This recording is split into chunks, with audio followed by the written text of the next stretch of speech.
Sveicināti, tiekamies atkal virtuves sarunās, un šoreiz varbūt tādā neierastā veidā sākšu to ar vienu citātu. Viss, kas rosina, veido un saglabā morāli un fiziski veselīgu un pilnvērtīgu ģimeni un tās dzīvi, ir jākopj, jāsargā un jāglabā. Ģimenes pamats ir laulība, veselīgas, morāli pilnskanīgas un vērtīgas ģimenes prasības ir, lai laulība būtu nešķirama vienība, ko veido viens vīrs un viena sieva. Šo vienību var izārdīt vienīgi nāve. Tas bija citāts no 61. gada oktobrī trimdā triju katoļu bīskapu rakstītā par kristīgu laulību un kristīgu ģimeni. Tie tātad ir Jāzeps Rancāns, Broņislavs Sloskāns un Antonijs Urpšs. 3 vīri, kuri šādi formulēja ģimenes un laulības dzīvi. Šodien pie mums ciemos ir mīļi viesi, Leida un Kaspars Ozoliņi, mīļi kaimiņi, mīļas draudzenes meita un znots. Sveicien citiem kaimiņiem. Citiem kaimiņiem un citiem.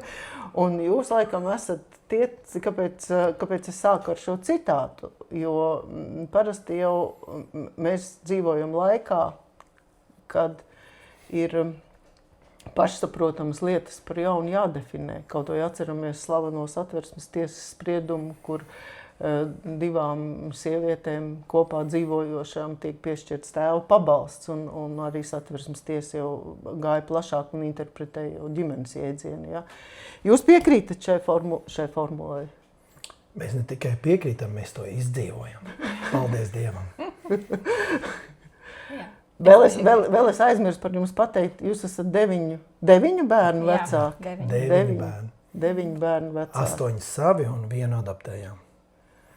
Jā, tā tad Leida arī, un jūs esat arī tie cilvēki, kas ir ļoti daudz domājuši par to, lai šāds modelis varbūt tiktu īstenots, vai vismaz mēs pietuvinātos tam, jo jūs savulaik dibinājāt organizāciju Īsta mīlestība gaida, un tad pastāstiet, tas ir kaut kādā korelācijā ar to, ko jūs toreiz tas bija, mūsdienās varbūt tāds pilnīgi ekstrēmi, ja izklausās bez seksa pirms laulībām, ja? Tā bija tā galvenā ideja. Vai tas korelē ar to, ka pēc tam tiek izveidot šāda savienība? Es varbūt varu precizēt, mēs tā kā nedibinājām to organizāciju, jo tas ir pasaulē jau starptautiska tāda kustība, un Latvijā jau viņa bija dibināta, bet tā organizācija bija kaut kur tā kā, trūka tie cilvēki, kas tur darbojās. Un tad, kad mēs apprecējāmies ar Kasparu, tad tajā pirmajā laulības gadā mēs iestājāmies Saldo Gregoru skolā, tā kā tāda kalpošanas skola, luterāņu, un pēc tā gada sapratām, ka vēlamies kaut ko darīt tieši, lai palīdzētu jauniešiem, kaut kur dabūt informāciju, kas ir alternatīva, kas ir cita, ko viņi izlasa žurnālos un ko viņi redz pasaulē. Jo man pašai tā bija, ka es arī, kad kļuvu jauna kristiete, tad es tā kā savā draudzē nedzirdēju kaut ko, kad Dievam ir kaut kāda ideja par tā kā tu nolasīji par vīrieti un sievieti. Un man likās, vienkārši kaut kā veidot tās attiecības un kaut kā jūs tur varbūt esat kopā. Un tad es uzzināju, kad ir tāda kustība un man tas ļoti daudz deva, jo tad es sapratu, ka es varu lūgt Dievam, lai viņš man tā kā dod vīru. Un es biju kaut kā vīlusies tajā, kā es veidoju šīs attiecības. Un tā Dievs man uzdāvināja labāko vīru pasaulē. Tā viņš uzskatās, Es viņu satiku baznīcās, tad citi. Netīšām satiku baznīcā. Jo pirms tam man pat likās, es pat neaprecēšos. Un beigās mūsu tā dzīve izvērtās pavisam kā pat nevarētu iedomāties, un kad tiešām ir gan mīlestība, gan cieņa vienam pret otru, gan arī bērnus gribās ne tādās attiecībās. Tā kā, tas bija tas sākums. Bet ir tam saistība? Bez seksa pirms laulībām un ar stipru laulību. Ir tam saistība? Jā, procentuāli ir milzīga saistība. Jā. Bet tas seks varbūt, lai nav tā, ka Dievam nepatīk seks līdz kāzām. Seks ir vienkārši ļoti spēcīga lieta, kā es to personīgi salīdzinu. Seksuāls attiecības, jebkurā veidā, ir līdzīgs kā heroīnam. Kāpēc cilvēki nelieto heroīnu? Jo tu palietos 5 gadus un kļūsi par bomzi, par narkomānu, visu nodzers. Ja ir seks līdz kāzām, tad sevišķi vīrietim ir grūti saprast, vai viņš to meiteni mīl, vai viņš mīl tāpēc, ka viņiem ir labi gultā. Un tā viņš apjūk, viņš viņu aprec, bet varbūt nebūtu precējies, un tad viņi pēc 10-15 gadiem izšķirās. Un viņu dvēseles arī kļūst, varētu tēlēni teikt, par bomžiem. Jo šķiršanās ir smagākais, kas ir. Tie, kas ir šķiršies, jūs zinat, tie, kas nav šķiršies, ir redzējuši, nav nekā smagāka. Ir arī depresijas un visāds tāds lietas, ir nāve vai ne, un nodevības, bet šķiršanās, ka tev jāpamet savi bērni, un ka tu to cilvēku, ar ko tu piedzemdēji bērnus, nevari ciest, tu viņu ienīsti, par ko nesaproti. Un tad tā seksa atteikšanās līdz kāzām palīdz saprast, vai tā sieviete, tā meitene foršā, kuru tu esi saticis, vai viņa ir uz 50 gadiem, vai vienkārši forša meitene. Klausies, bet nē, bet tūlīt tev uzreiz iebildīs. Iebildīs. Bet mēs taču nedzīvojam pagājušajā gadsimtā, mēs taču dzīvojam modernā gadsimtā, modernās attiecībās. Kas tas tāds ir vispār par uzstādījumu? Doma ir tāda, kad, kā jūs zināsiet, kad jums ir draugi, piemēram, ja kādu ieliktu cietumā, kas nāktu uz cietumu? Mamma, tētis, vecmāmiņa un viens draugs var būt. Visi pazaudēti, vai ne? Un te ir tas pats, kad divi cilvēki precās, ja grib apprecēties uz 50 gadiem, tad vajag pārbaudīt, vai tu esi tā vērts, lai tevis dēļ kaut ko upurētu. Tāpēc es pārbaudu, es stājos seksuālās attiecībās, es pārbaudu, vai man der.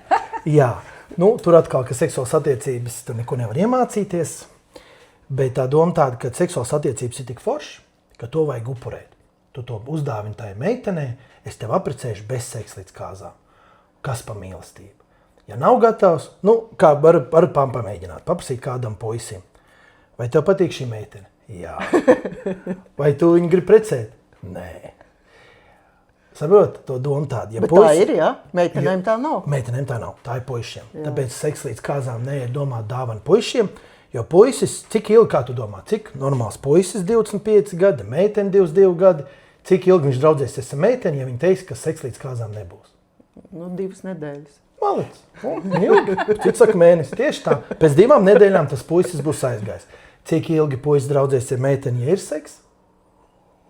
Varbūt 2, varbūt 5 gadus. Tieši tā, un tad pametīs. Doma tāda, ja meitene puisim nedod seksu, viņš pazudīs pēc 2 nedēļām, ja viņš ir īstais, tad pēc mēneša viņš tev bildinās. Varbūt pēc 2. Ka tā ir dāvana puisim. Tev patīk šī meitene? Jā. Vai tu viņu seksuāli gribi? Jā. Vai tu precējies? Nezinu. Tad izdomā, aprec un vēl ciekšā gultā. Kā saka. Jā, labi. Bet ir taču arī vēl arī arguments tāds, ja mēs esam kaut kā jau pamēģinājuši, mēs visi esam to izdarījuši, mēs tagad zinām, ka mēs viens otram deram, un mums mazāk tā šķiršanās. Kāda jūsu pieredze? Starp citu, īsti mīlestību gaida. Tātad daudz jaunieši, tur bija nometnes, visu kaut kas, jūs visu kaut ko tur darījāt. Un kas ar tiem jauniešiem pēc tam notiek? Kā viņiem tā dzīve? Viņa labi, viņiem, droši vien jau, kad ir visādi kā gadās, bet tā kopējā kaut kāda tendencija. Procentāli mazāk šķirās tie, kas gaidīja. Jo tur ir tieši tas moments, ko Kaspars saka, ka tu jau uzreiz saproti, vai tas cilvēks vispār ir vērts gaidīt. Un pēc tam, ja laulībā, bērni piedzimst, arī jāpagaida. Kaut kas ir jāupurē tā cilvēka dēļ, jo tu kaut ko esi upurējis. Jau ir mazāk iespēja. Bet ir arī, protams, tādi, kas izšķirās, jo tas būtu pārāk vienkārši. Jūs vienkārši gaidat, un tad jums būs ideāli dzīve. Tā nav. Tā nav schēma. Jā? Tā nav schēma, jā, bet statistika pasaulē arī ir lielāka. Tur Amerikā tā ir milzīga valsts. Un viņiem patīk visu pētīt. Viņiem patīk pētīt, un tad var daudz dažādas pētījumus atrast patiešām. 5 līdz 10 reizes mazāk šķirās. Jā, bet šķirās, bet 5 reizes mazāk. Jā, un tā kā... Tas varētu būt arguments mūsu laikos, kad tās laulības ir tik šķirtas, tik daudz. Bet vēl viena, tu gribēji tev jau... Jā, es gribēju teikt, statistika arī rāda to, ka, teiksim, tāds tā kā labā ziņa tām meitenēm, kuras ir asas, varbūt trakas un tādas dzēlīgas, ekscentriskas vai ne, tām ir vieglāk apprecēties. Kāpēc? Jo neviens viņas negrib, kā tikai īstais. Saprotiet? Tā doma tāda. Jo tu esi sievišķīgāka. Jo tu esi mīļa un patīkama. Vairāk puiši grib. Visi ar tevi draudzējās, visi tev saka, čau, kā tev iet, un tu nevari saprast, kurš ir īstais. Tā man labi. Jā, apsveic. Beidzot, tu saprati, kāpēc tu tāda bija. Jo tevi nevar apprecēt, kā tikai īstais. Tas viens. Man ir tāds teiciens, tāds banāls, bet iesakiet. Jauniešiem sapratīs. Ja tu gribi atrast īsto, tad, kad tu sāc draudzēt ar puisi, ieer viņu Narvasenā un skaļi pa visu Narvasenu izlaid savas gāzes. Cik puiši tev draudzēsies? Neviens. Īstais teiks, tu gan esi traki, es tādu sievu gribu. Saprotiet? Un to es esmu redzējis, visas tādas asas, dzēlīgas, skaļas ir apprecējušās un laimīgi. Tāpat ar vīriešiem. Visi dīvainīši, visi tādi nepareizie, tādi varbūt tādi arī. Bet visi tie foršie, tādi vīrišķīgie, tādi pareizie vīrieši. J.J. Gillingers. Kaut kas viņā ir, ka jau septīto klases. J.J. Gillingers, viņā kaut kas ir tāds, ka visi grib viņu precēt. Visas viņu grib precēt. Nezinu par visiem. Bet Leida par tevi teica kā par ideālo, bet tu arī esi dīvainīts? Jā, es daudz runāju. Es no rajona. Damam bija. Man ir bijuši vairākas draudzenes, un visām viņām nepatīk, ka daudz runāju. Viņas teica, beidz, kas par vārīties, ko tu tik daudz muldi. Un es jūtos neadekvāts, tāds, ne pa tēmu. Tad es satiku savu sievu. Pirmajā reizē, kad mēs satikāmies, mēs runājām 10 minūtes. Un uzmini, cik reizi viņa iebilda kaut ko. Viņa 2 vārdus. 2 teikumus, nebija tik traki. Es norunāju 9,5 minūtes. Tu uzņēmi laiku? Man bija sajūta. Es vienkārši runāju, un viņa klausījās, viņa samīlējās uzreiz. Bet tā jau saka, ka sievietes mīl ar ausīm. Nē, viņa mīl ar ausīm. Citas nemīl to. Tās manas bijušās, viņām nepatīk, ka es tik daudz runāju. Un ko tev prasīja pastāst? Man kaut kad prasīja, vai tev netraucē, ka tavs vīrs tik daudz runā. Un es teicu, nē, viņš ir vīrietis, kam ir ko teikt. Šeit tev. Kam ir tādi? Šeit dur. Un tad es piezvanīju tām savām bijušām, teicu, redzi, es taču tev teicu, ka tu man nedari. Jo tā bija ar to meiteni, ko es izšķīros. Viņa bija nikna, kad es viņu pametu, nevis viņa mani pametu. Un es varētu būt, ka niknums. Un es prasīju, vai tu mani mīli? Viņa saka, laikam jau nē, vai ne, laikam tu man nedari. Un pēc tam viņa apprecējās ar vīrieti, kurš tik daudz nerunā. Nākamais, ko es gribēju jautāt, es tikko izlasīju, ka jūs tagad arī uz cietumu ejat, ja? Nevar teikt cietums, tā ir maz, kā tas pretīs saucās, tā tad nepilngadīgi. Ieslodzījuma vieta nepilngadīgi. Ieslodzījuma vieta nepilngadīgi. Viņiem jūs arī stāstat par to seksu pirms laulībām? Nē. Jūs to viņiem stāstat, un ja jā, tad kā tur tas tiek uztverts tajā vidē? Tur tiek ļoti labi uztverts, tāpēc, ka tā kā viņiem nav sanācis, un viņi jau ir izgāzušies 16, 14, 15, 16, 17 gadu vecumā, tad viņi ir tādi, it kā viņiem būtu 50 emocionāli. Jo cilvēkam, kā tu to domā? Es to domāju tā, ka jaunietim, kurš mācās labā Rīgas vidusskolā, viņam viss notiek, teica mamma, viņam var sakāpt. Viņam viss notiek, viņš mācās, strādā, un tad uz 50, viņš izšķirās, vai kāda depresija, kā vakar lasīja vienam diriģentam latviešu, depresija 4 gadi jau. Un ārēji mēs jau Instagramā domājam, ka viņam viss notiek, bet šim izrādās ir depresija. Un tad uz 50 gadi, kad notiek kāda veselības problēma, kāda 40-gadnieku krīze, šķiršanās, tad viņi kļūst tādi, kā tie jaunieši cietumā, kad izgāzies esi. Respektīvi, tu beidzot saproti, ka tu īstenībā esi lūzers. Jā, kaut kur tu esi lūzers. Un tu esi atvērts. Mēs vispār mums ir alfas kurs, tas ir tā kā par kristietības pamatēmām, bet man meita arī nāk ar mums cietumā līdzi, jo tur tā kā ir mazās grupiņas, un tad forši, ka ir vēl jaunieši. Un tad pagājušajā nedēļā mēs izgājām ārā, un viņa teica, mammu, man bija daudz vieglāk tur nekā ārpusē tam kursam, jo tas kurs arī ir vienkārši baznīcā, jo viņi daudz atvērtāki, jo jau kaut kur ir vīlušies, kaut kādās dzīves lietās, un ir labi paklausījušies, ko tad jūs mums gatavi mainīties. Bet, teiksim, jā, tā kā Kaspars saka, tev dzīve tikko sākusies, vai ne, jūra līdz ceļiem. Un tad ir tā, redzēs, ko man tas mācītājs tur pateiks, ko man tur kaut kādi jaunieši pateiks. Tie jaunieši, kas ārpusē varbūt bieži nav tik atvērti kā tie, kas jau ir vīlušies. Un es arī pat biju pārsteigta, ka viņi bija tik atvērti. Dzirdēt kaut ko. Bet tur vairāk meitenes, puiši? Nē, tad tikai puiši, viņas neliek. Tajā ir tikai puiši, bet es arī esmu 3 gadus Ilģu ciemā. Sieviešu cietumā bijusi un arī Kaspars, un vairākos cietumos, un kaut kā tur tie cilvēki ir atvērti dzirdēt. Ir izņēmumi. Es arī biju Ilģu cietumā. Bet tas nav pastāstīt. Viena varēja just, viņa pat teica, ka viņa nav vainīga. Viņa ir cietumā, bet saka, ka nav vainīga. Bet, protams. Nē, daži atzīst, vai ne? Tur esot tāds joks, vai ne? Un tad es redzēju, ir cilvēks, kurš atrodas šobrīd cietumā un joprojām domā, ka nav vainīgs. Un tad viņš sevi apzog. Viņš nav gatavs nokrist un kaut ko mainīt. Bet šī jauniešu cietumā, tur patiešām paldies Dievam, visi, cik viņi bija 12, starp citu laba ziņa, mainījusies kaut kas mūsu krimināla sistēmā. Es tur biju pirms 15 gadiem, tur bija kaut 80 jaunieši. Jā. Tagad ir 15. Jā. Vispār šodien man zvanīja kapelāns, teica, ka 3 atkal izgāja ārā. Viņi palika 12. Nu, tur liek pa smagu. Tur izvarošana, kaut kas probācija vai kas. Tagad, ja tu apsūdzies...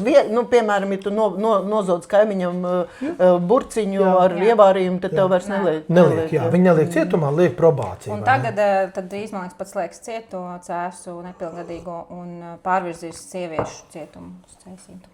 Es pat nezinu, viņi ļoti maz. Paldies Dievam, ka tika maz. Bet tas piedzīvojums bija tā, mēs bijām Cēsu cietumā. Tur bija tie jaunieši, pilnīgi atvērti un saprot, labi, pamēģinām to jūsu Dievu, varbūt man kaut ko mainīs. Un pa ceļam mēs braucām, draugi sarunāja, ka mēs iebraucām pie necietuma jauniešiem, parastiem normāliem jauniešiem. Un pat nerunājam par Dievu, parunājam par to, kā izmantot savus talantus. Vai dzīties pēc naudas, vai dzīties pēc prieka, kā man patīk teikt, tu gribi būt laimīgs, vai tu gribi būt bagāts. Tu gribi darīt to, kas tev patīk, vai tu gribi darīt to, kas... Abas nevar reizē. Var, bet reti kam sanāk. Bet ja ir izvēle, vai ne? Tu arī to cīnies, jā, arī gribās abas. Nu, lūk, un tie jaunieši bija pilnīgi, tādi, viņi bija pašpārliecināti. Mēs viņiem stāstam no pieredzes un var redzēt, ka viņi mums netic. Var redzēt, ka viņi domā, jūs tur vecie tādi āpši vai ne, ko jūs saprotat, es gan mācēšu. Jo tā bija, kad man bija 14 gadi, mana mamma apsēdināja pie galda un teica, Dēliņ, nekad nedzinies pakaļ naudai. Nauda nedara laimīgi. To pašu pateica mammas draudzene. Un to pašu pateica mammas draudzenes meita. Visas 3, 2 nedēļu laikā. Bet atšķirīgos laikos. Atšķirīgi, jā. Vai mamma bija sarunājusi, varbūt viņa redzēja manī kaut ko. Un ko es atbildēju savā sirdī? Nu labi, jūs vecās tānas, jūs nemākat tērēt. Kad es būšu bagāta, es mācīšu tērēt. Un Dievs pasmējās, es kļuvu bagāts. Un beigās es ar visu savu bagātību nezinu, kā iekulos depresijā. Beigās es biju bagāts un nelaimīgs. Un kad Dievs man to parādīja, un mēs to jauniešiem stāstījām, un var redzēt, ka viņi aptuveni tā, labi, es zināšu, stāsti man. Un tad es teicu, labi, tiekamies, kad tev būs 40. Tā tu sapratīsi, ka neskrien pakaļ naudai, skrien pakaļ laimei. Man kā kristietim laime ir Jēzus Kristus. Bet vismaz ne nauda, vai ne? Un it kā visi saprot. Bet tā kā reāli jādzīvo, labi, es ņemšu to darbu ar to lielāku algu. Un bija smieklīgi, ka cietumā jaunieši bija izgāzušies un gatavi uzklausīt šo domu. Bet tas ir tas, ko Jēzus saka, Jēzus pieņem grēciniekus, jā. Vai ne? Un tad, kad tu esi tāds nabaks, jā, vismaz garīgi, jā. Nabaks garīgi, ne jau tā, jā. Jo tā vieta jau parasti tiek tulkot garā nabagiem, tie, kas ir bišķiņi kuku, ja? Nē, tas nav. Tas ir, tu nabaks esi, tev vajag palīdzību. Un kas ir lielākais nabaks? Cilvēks, kurš ir izšķīries. Kā es saku, es jauniešiem stāstu. Iedomājieties, cik pieauguši ir dīvaini. Mēs esam izgudrojuši tur elektrību, leduskapi, iPhone, kāds lido tur uz kosmosu. Mums ir tik sarežģīts lietas, bet mēs nevaram apprecēties un neizšķirties. Tu vari vienkārši apprecēties un neizšķirties. Nē, nevar. Un pat arī vēl viens arguments tam, ka tas taču ir tik nemūsdienīgi, piemēram, gaidīt, vai vismaz apņemties gaidīt. Tu jau vari arī nesagaidīt, bet vismaz tā apņemšanās tev ir bijusi.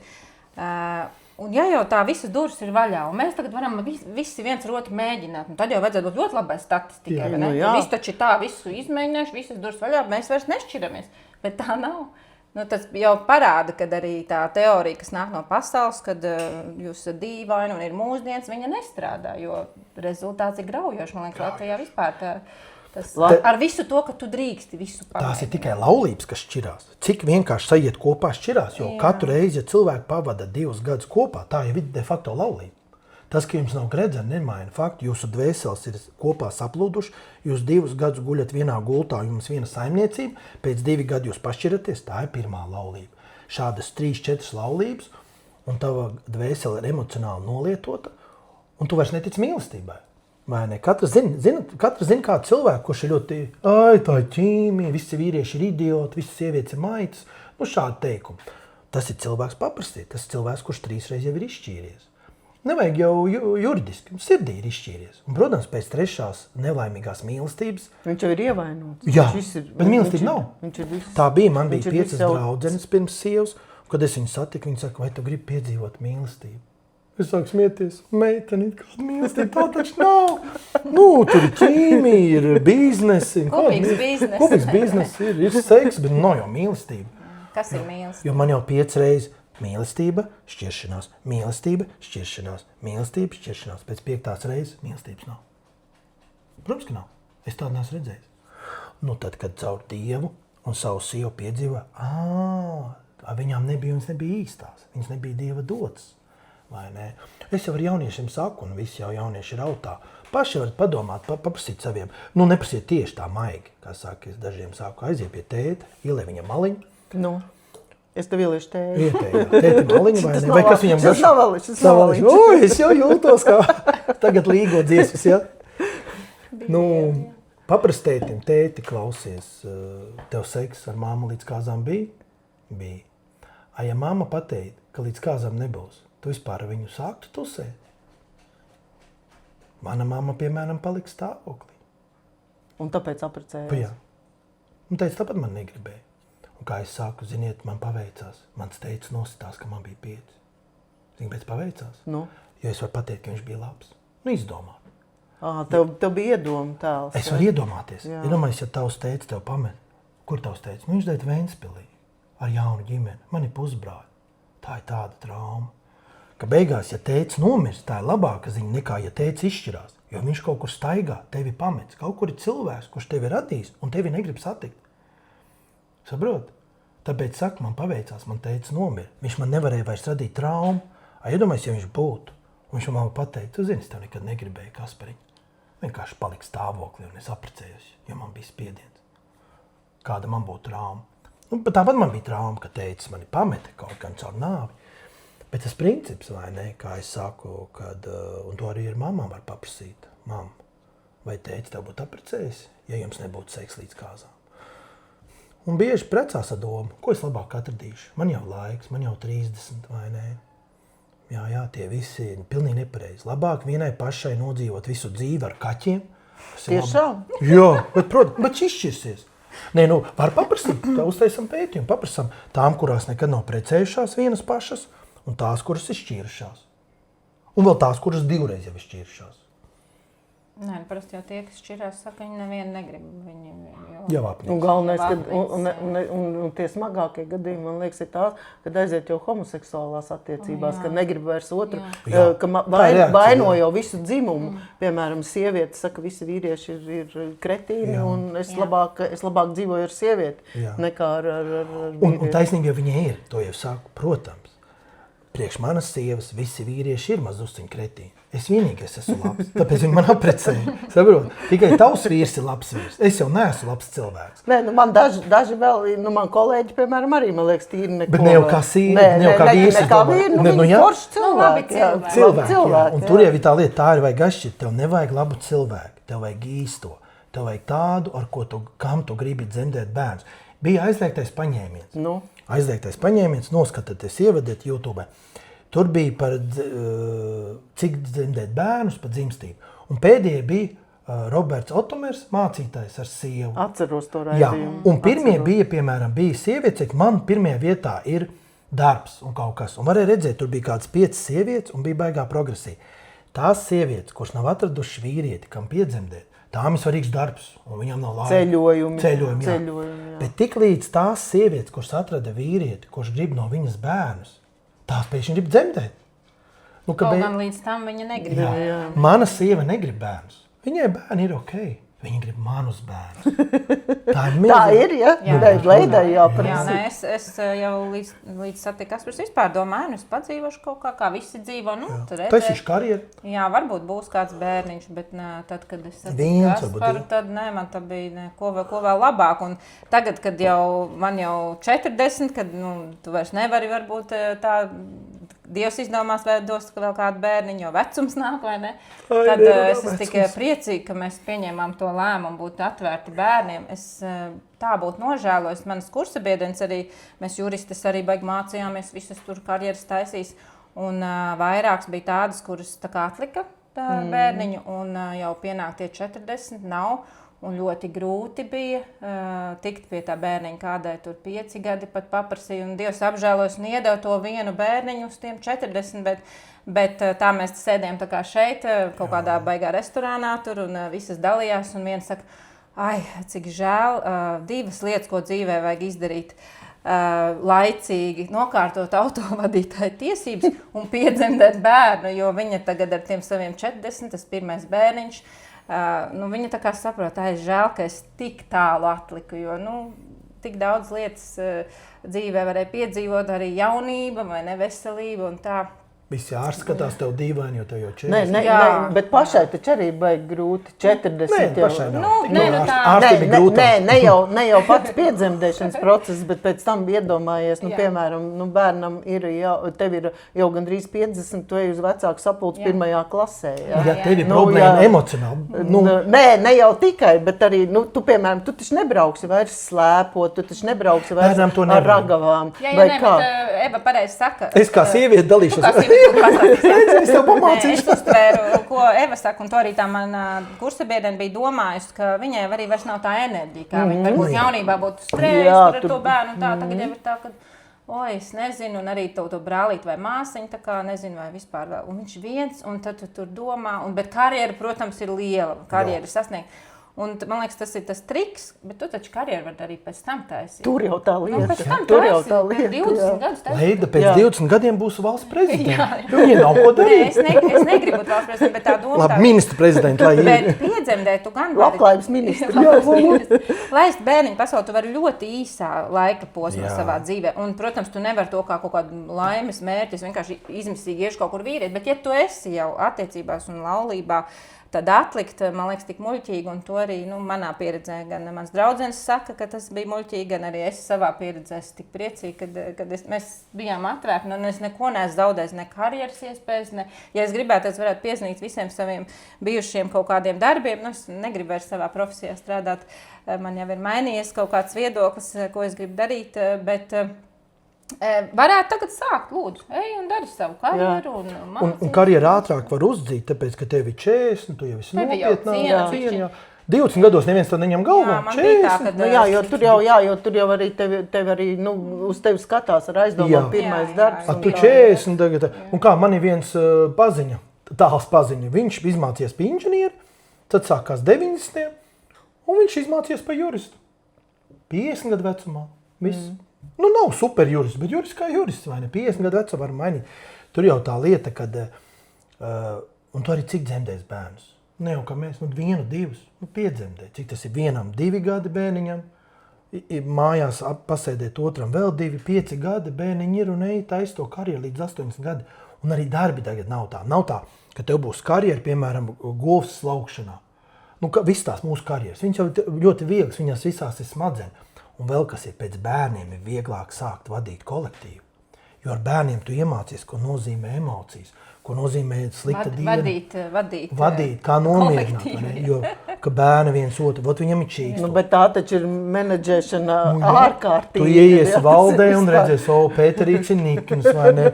Un Līga vispār sen kafiju. Līga iedzer kafiju, vai ne? Un tu tā viņus bīdi un beigās bija liela priekšniec. Jo tev jau ir 9 bērni, tu esi satrinējusies. Ar 20 gados tu tur skrien, strādā vēl stundas, neviens tev nenovērtē, visi tev izmanto, un tu atsakies no bēniņa. Mēs vēl runāsim, vai mums ir vēl kaut kas, ko jūs gribat par šo pateikt? Varam vēl 3 stundas. Ņemot vērā tavu runāt. Man ir, jā. Tas ir vīrietis, kam ir ko teikt. Man ir, tev taču iepazīstināt vīrietis, kam ir ko teikt.